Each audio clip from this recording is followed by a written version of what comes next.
at this time of day in this part of the country, localized. D&D from A to Z, spells for you and spells for me. We will see what we will see today. Locals galore and monsters roar, nerds adore forevermore. Let's explore some ancient lore. Hey, hey.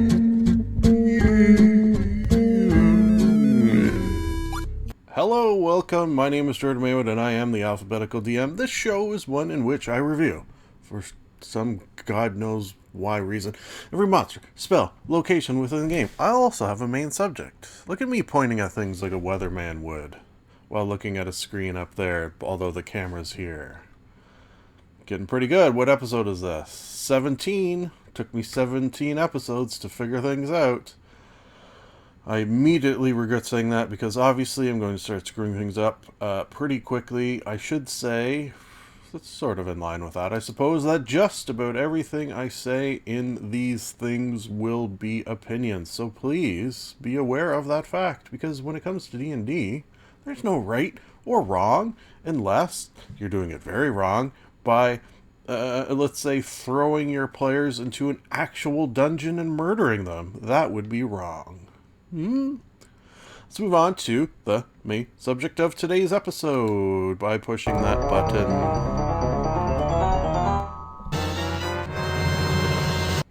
Yes, missing players. What do you do when you're the DM? You've planned your session. You got everything prepared. Maybe you've got some pop and chips. I don't know what kind of games you run.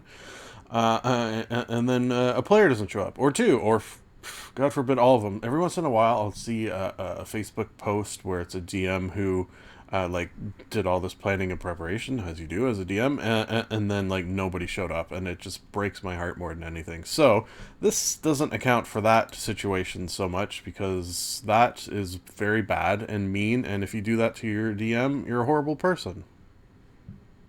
That's not an opinion, actually. I know I said everything will be an opinion.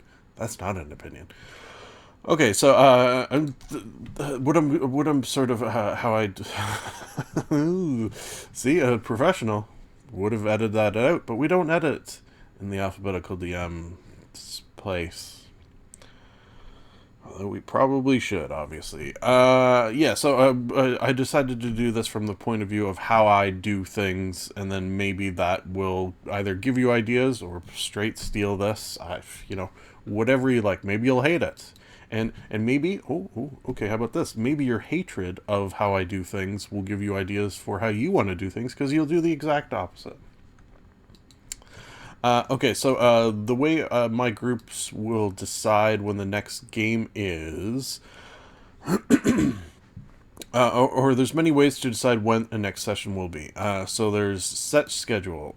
For example, every Friday, every Tuesday we play, every second Friday of the month we play, that sort of thing. That way, there's pros and cons to that, as with anything. It's the fact that you always know what's going to happen at the certain time, so you could try to schedule around it. But the con is if something in your real life, God forbid, happens during that day. There's no, it's just you're going to miss it. It's happening that day. You have a thing that came up that day. You can't do it. Period. Full stop. So, good and bad. DM says when, based on when they will be ready available. Yeah, that's good. You can't really do it without the DM, but then the DM can't do it without the players, so there should probably be some give and take. This has more of a feel of when certain campaigns I can think of off the top of my head, where there's a DM and a lot of players, and he'll just sort of set a date for the game, and then whoever can show up at that time. So maybe he'll have 10 players in his campaign. They're not all going to show up for that. Or maybe he'll post when the match is going to be, and people can sign up, and it's sort of first come, first serve until he gets to the number he desires. I don't know, 5, 6, whatever it may be. And then lastly, there's the method I do, which is Not. It's almost a combination of vote and DM says, because what I do is we're all members of a Facebook group. For every campaign, I'll create a Facebook group, and then I'll throw up a poll with usually 3 or 4 dates that I'm available for, and then we'll all vote on them. Whichever one gets the most votes, that's the date we play. Democracy at work and actually working. How about that? Okay, so if a player's not there, there's also a few options for their character. Oh yeah. Okay. So you get to your game. One of the players doesn't make it for whatever reason. Poop happens, as they say. What do you do with their character? It could be an NPC controlled by the DM. So I could run the character. That's an option. One of the players could run the character. Then they're running 2 players. Similar to that, you could have the group run the player. So you'll have, ideally, you'll need their character sheet. That's the other thing that some of these options won't work, and one of the reasons I choose the one I do. This is the one I could do. The character's just not there. Come up with an in-story reason why this character has suddenly disappeared all of a sudden, sort of thing. I had in my last campaign something called, oh, I wrote it here, something called The Stick. Basically, it was for my wife. Should she ever wish to join, her character was a druid who was cursed to be stuck in a stick. So that was just because she was not going to be there for any session by any means. So when she wanted to pop in, she would just pop out of the stick and she would be there for the session. And it would work because whenever she wanted to, the stick would be there, that sort of thing. So when a player didn't show up, they were sucked into the stick. So the stick was there, in spirit. I would only sort of use that if the character or the player was it was sort of a last minute cancellation. Otherwise, I would do some things which we'll get into below. Voting method, Facebook group. Yeah, so that's another thing I do. If no one's, if we can't get a consensus on the first dates that I post, I'll usually add another one, maybe add another 2, or we'll discuss it down below until I try to find, like this last one. My next session, we have 4 out of 5 are for sure's and 1 maybe, which is not great. Like I always try to get 100% and then go from there. And then the closer we get to the date, the less likely it is that I can change things, just for scheduling reasons. So there's always that as well. I have 5 players. If we have 2, I'll still play. One-on-one, I might not, but maybe I would if the mood struck. Okay, so then I'll create a D&D event, again in Facebook, just because things are pretty easy over there to do things such as that. Also post any here side quests. Okay, so yes, side quests is sort of what I wanted to talk about now, unless I mentioned the stick. So the stick was more for if the player last minute canceled. Now, in the case of this maybe that I have for next session, I did let them know, because they're going to try to make it, and they've felt bad that the possibility exists that they won't be able to.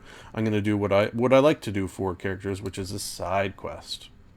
So rather than have their character in a stick or suddenly disappear or what have you, they go off on their own little adventure that will be done sort of between sessions. So I'll come up with a scenario. Okay, so why don't I just read what I wrote, because I probably said it better than I would off the top of my... Side quests are brief 2 to 3 sentence scenarios that the player characters will be doing while the rest of the party is in the main story. Since they are missing a session, and that is a bad thing, I like the possibility of something bad happening to them, but I also like them to be in control of that choice. So I often give 3 choices and sort of a multiple choice to solve the side quest. So this is not very in-depth. And it's also not so much that they're going to have a huge variety in how they can solve the brief 2 to 3 sentence scenario. So it's something like you get a note. This is again off the top of my. You get a note from an uncle who has recently passed away. You inherited a haunted house. You have to go there and spend the night in order to friggin' Scooby-Doo stuff. Three Stooges. It's been done a million times. I wouldn't use this idea, but it's it'll fit for our example. So then I'll have 3 ways in which they can solve this: an easy way, a hard way, and then sort of middle of the roadway. So easy, solved with a low DC, or maybe using a skill or ability they're good at. So if they're a barbarian and their strength's really high, maybe this can be solved by beating up the ghost with their fists. Dumb. But then the prize will not be that great. So then it's like, maybe what I would do is the barbarian uses its fists to beat everything up, but then the structural integrity of the mansion is beaten up along with it, so it sort of collapses at the end. So they don't really get that much, but they're probably going to succeed. That's again not what it would be. Medium DC, using a skill ability that's somewhere middle of the road for them. Prize will be good, but failure has some sort of negative consequence. So this first one, probably if they fail, either nothing will happen, or the prize that they get is, very, very small, like a couple of gold or something dumb. Excuse me. Medium, the consequences are starting to get a little more. Now, this will jump up exponentially from easy and medium, somewhat close to one another, but then I'll always throw in one hard one. And you know what? I should probably call it a super hard one. Not for the faint of heart. Prize for success will be amazing, but failure will be very bad. Exponentially worse than easy, medium, a true gamble. Things like lost limbs are not impossible. I always very much stress this. Yeah, so this is, if you're going to do this, I feel like this is a very, very important step to let your characters know the easy, medium, hard, very, very hard. And it's funny how often they'll go for the hard, despite knowing that the failure of this is going to be very bad. Like, I had a monk who went with the hard and was basically crippled. And if you know anything of monks and their ability to run very quickly, when that is lessened significantly, they had to, work on getting that fixed. Crippled. I crippled a character. It was their choice, though. They gambled, and they lost. I hope, keeps them feeling involved, despite not actually being there, and adds some excitement while relieving some fear of missing out. Yeah, so that's sort of one of the goals of this thought, is that the fact that you're going to have a player who's not there and missing out on the fun and is not necessarily going to know what's going on until they hopefully read the recap and they come back next session. It's less like they missed so much time before playing. I feel like a little bit, kind of, sort of. I don't know. I hope. Moving on to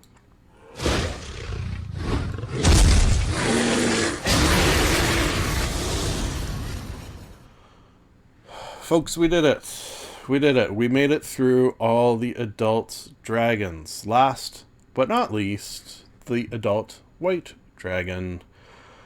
Whew, gonna be nice to get out of these, right? But, I feel a little bit of a sense of accomplishment that we made it through all of them. So, that's something. These are the cold, icy ones. Ice Walk. The dragon can move across and climb icy surfaces without need of making an ability check.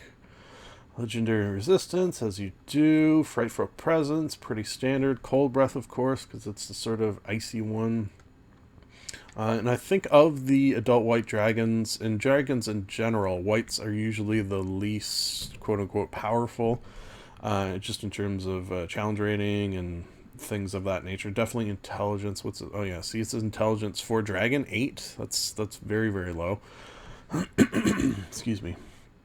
Attack, tail attack, wing attack. Okay, so something I already knew of white dragons is they're the sort of most animalistic. They're the least talkative. Although they have the ability to talk, they often won't.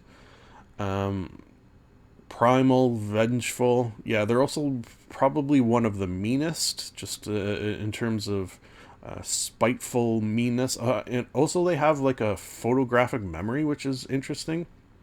So if you wrong a white dragon, it's going to remember that for basically ever. And then they have this. Does it mention it here? Yeah, if they are like, if a white dragon is beaten by, say, a storm giant, it will potentially, at least, become a not a yeah, I guess a slave to that storm giant. Like, they very much respect power. So if you beat one in a fight, the potential that it will help you or work for you does exist. So that's kind of interesting as well, which is not something I don't think you see in other dragons.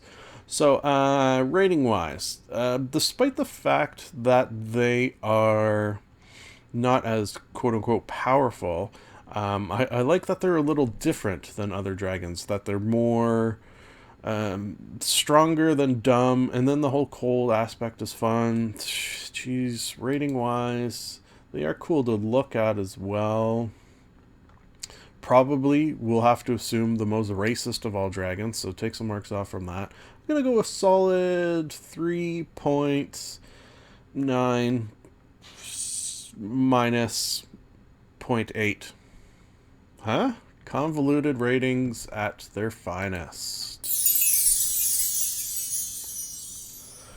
Let's move on to spell Arcane Sword. Ooh, that sounds exciting. You create a sword-shaped plane of force that hovers within range. Okay, that reminds me of, it's in some sci-fi where it's like swords that are so sharp because they're like microns thin.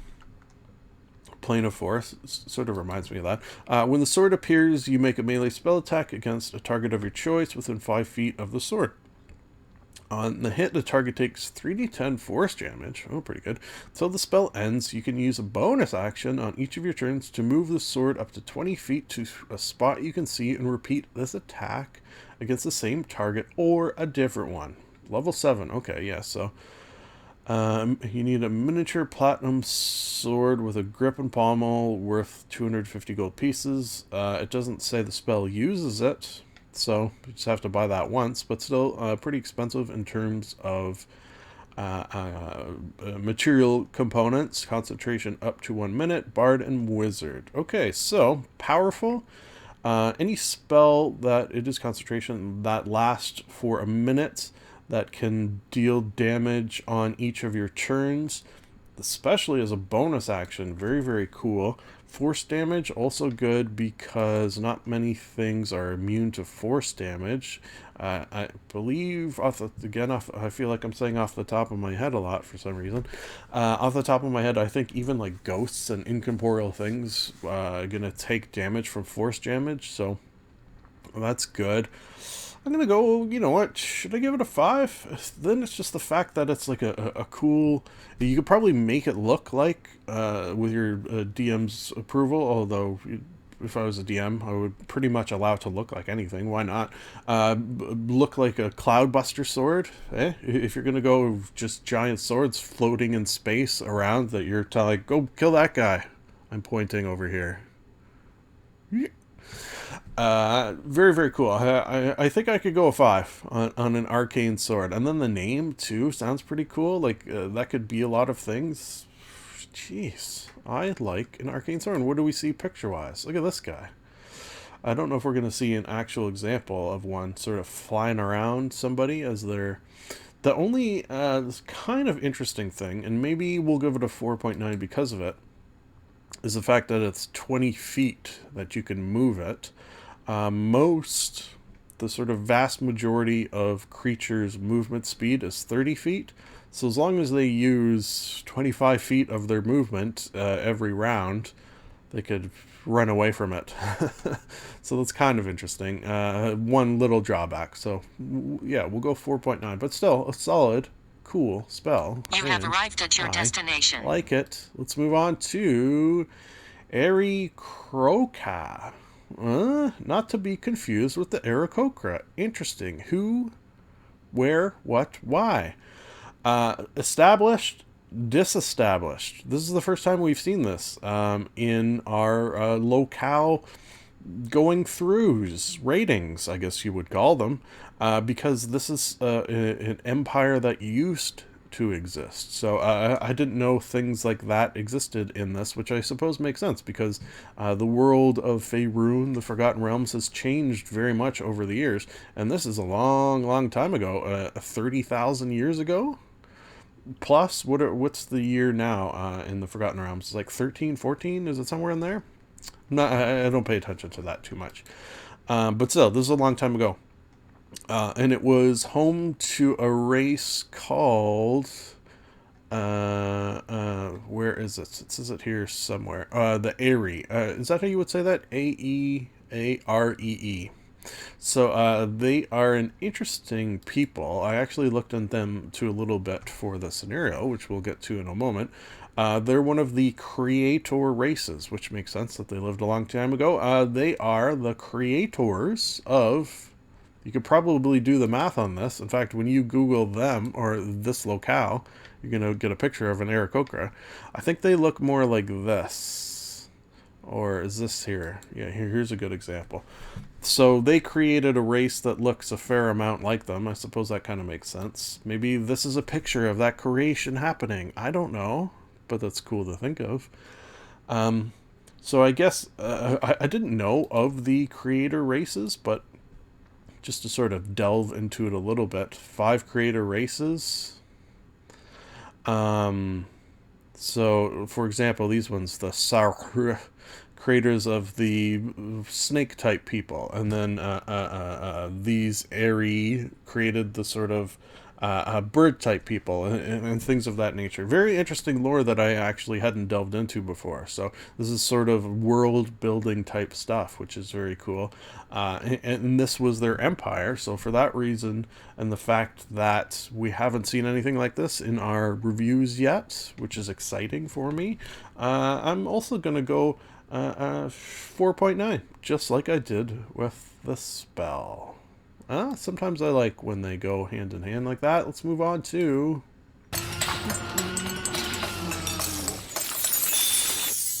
Arrived at your destination. So dumb, it just might work. Yes, so if you're unfamiliar with the scenario segment, what I do is combine the monster, combine the spell, combine the location into a weird, sometimes makes sense scenario that you can use in your campaign or in your backstory or just for inspiration for whatever you're doing. You can use it. You might not want to because sometimes they are dumb, which I think this one was, if I do recall. An adult white dragon never forgets. Okay, we did mention that.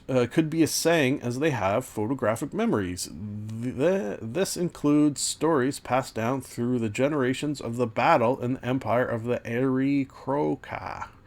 Yeah, so apparently, you know how it said disestablished? It's because during the time of dragons, they apparently came in and, I was going to say, effed shit up, but I wasn't going to use effed, because I'm trying not to swear on this thing. During the time of dragons, where their ancestors overthrew one of the creator races known as the AEAREE. The white dragons fought particularly fierce, using their ice breath to coat the wings of the AEAREE, which helped to make the battle more one-sided. When the AEAREE saw that the end was drawing nigh, their leader uttered a curse that is still felt by the white dragons today. It is a curse that makes them less intelligent than all other dragons, a curse that made them much more animalistic. So, I don't know if there exists a reason that white dragons are less intelligent than other dragons. But if there's not, this could be it. Breaking this curse will not be easy. Mission. But when you do, the white dragons promise you great riches. Also, it turns out the main reason they want their intelligence back is kind of dumb. Hey, they are dumb. Their reasoning is gonna be dumb, right? They eat only frozen food, which is often tough for even their sharp teeth. True fact. When you read about white dragons, they actually only eat frozen food. Like they'll kill something and then they'll freeze it I guess just the fact that they're in icy conditions, or maybe with their ice breath view. Even their sharp teeth. So they believe with the intelligence needed to cast the high, 7th level, spell Arcane Sword, they could use the sword to slice thin pieces of frozen meat, making delicious snow sandwiches. Hashtag dumb. Not my best work, but, you know, there's some things in there that might make, I don't know. Moving on.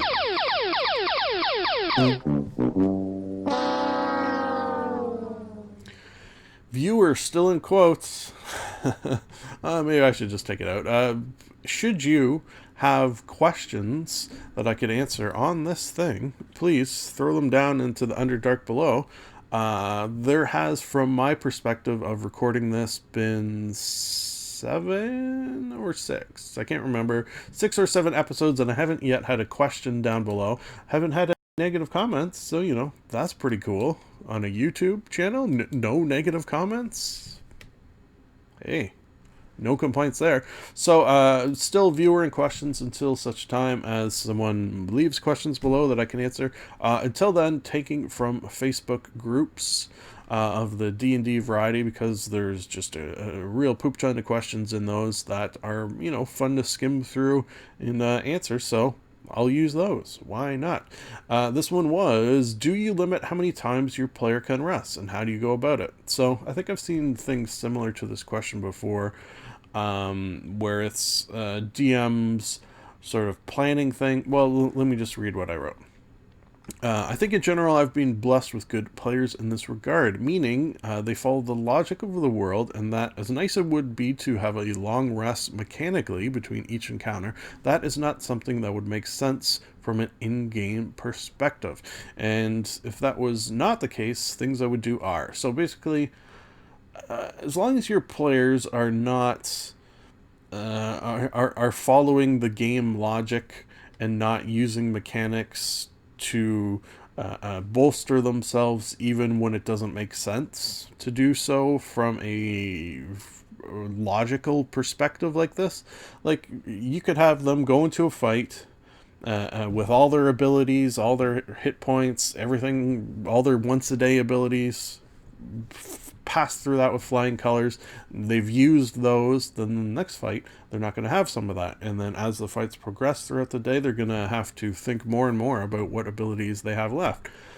Now if they reset every time to have everything that they have at their beck and call, those fights are going to be way too easy for the most part, and they're probably going to take a lot of time too if you want to make them difficult, because you'll have to add more baddies, stronger baddies.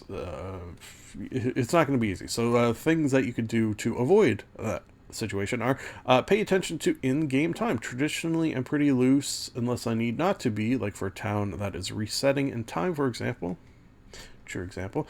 But if your players say they are taking a long rest after only a few hours in-game time have passed, you can perhaps simply say they are not tired, or, this was another idea I had, let them have it, but then when night does roll around, they are not tired and spend the night trying to sleep. So con saves for exhaustion and maybe a point of psychic damage or 2, since that is no fun. Trying to sleep but not being able to? Yeah, that's going to damage you, of course. Damage your psyche. Basically, my thought here is you could let them technically have long rests after each fight, but the more they do it, the harder it is going to be to fall asleep, to have these long rests. So maybe you could almost do like reverse con saves, where those with strong constitutions just simply can't fall asleep because they're just wired and ready to go, and those with low, but then your wizards are going to get... Anyways, just sort of thinking out loud there. Number 2, similar to not paying attention to time very often, I will rarely use random encounters. Yeah, I don't use them very often, very infrequently, and I never have I never have spots planned for a random encounter. Or is it still random if you plan it? It's just if I need to speed something up for some reason. And that is not a case that happens very often. Particularly if the PCs decide to take mini rests in dangerous locales like a dungeon, it makes sense that they would happen. Or you could say that this rest gave the enemies time to fortify their position and set up ambushes and call in reinforcements and block exits, and in general make the constant resting less of a good idea. Yeah, so I remember a DM did this where we probably, like, we were not, yeah, I guess we were sort of in a dungeon. Well, we were in an area where there was still bad guys, and we decided to take a rest in like a storage room sort of area, and we blockaded it and everything, but that gave them time to sort of set up outside of the storage room, so when we came out we were ambushed. And things like that happen enough times, you're going to learn not to take a short rest in storage rooms inside dungeons, right? 3, supplies including food and water will go much quicker as time is literally passing faster. May not normally be an issue, so have some sessions in a desert or lost at sea and it will turn into one. Yeah, so again, I don't track food and water too often unless I do. So that would be a situation where maybe I would, if they're taking lots of long rests. You have enough rations to last for all these days that you're sleeping through. Number 4, just ask them not to. Often a simple and underused method, you can just say that your DM style is such that things are leveled in such a way that multiple long/short rests are not only not necessary, but it does not make sense in the world you are all creating. Yeah, you could just say, please, let's not do this. You don't have to. And thank you for that. Thank you for your consideration. I think a sort of basic takeaway is that taking multiple long-short rests often will make things much easier for them, which forces you to find other areas to balance out the difficulty. As I said sort of at the top there. Could be things as simple as more stronger baddies, if you want to go that route. Yeah, that's kind of we've talked about that in our monster adjustment, creation, tweaking episode. I forget what that was called. That's sort of the boring way. I feel like just adding more hit points and having them do more damage, kind of boring. If you want to go that route, but I think you can really get creative with adding additional challenges. Folks, guess what that means after having read the last sentence? It's done!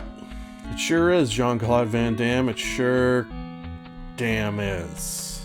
And I meant his last name, not a swear word. Haha. Folks, we did it. That was an episode, technically speaking. I should say, at the top, no, this is the bottom, I suppose, of every episode, that, should you wish to do things like the classic, like, subscribe, notification bell.